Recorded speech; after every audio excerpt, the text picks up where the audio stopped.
So let's continue through this review. Presentation, eye line, connecting with the judges, step into the back. Now, as we step to the back, I would have liked to have seen the glutes to remain lifted just a little bit more. So keeping the arch through the lower back, through that glute shot, keeping it there as we step into the rear pose, because in this rear pose, I can see that Liz is really arching through the lower back. The glutes, they look high, they look round. So let's maintain this as we're moving through all of the posing.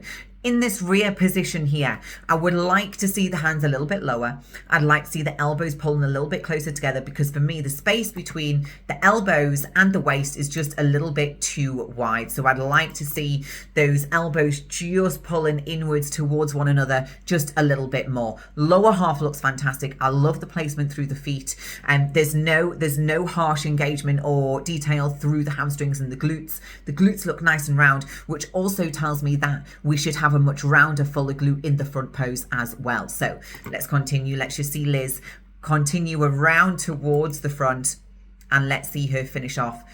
Swing, swing either side. Not crazy about that big swing. And I'm also not crazy about the arms sweeping in front and behind the body. I think it's a little bit distracting. I don't think it showcases Liz's glutes to the best that they are. I would like to see something a little bit more refined. Maybe just one little push to the side before Liz comes back around to the front. I'm just going to look at that and rewind it a little bit more, just to see that transition around towards the front after she leaves flow from here. Let's just watch that again. A little bit icky there.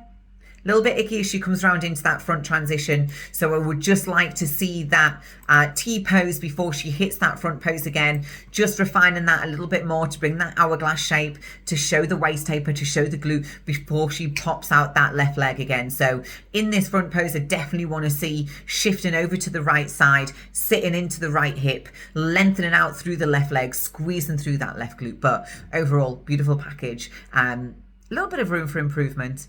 So I'm excited to see what we get as her package when she comes back onto stage the next time.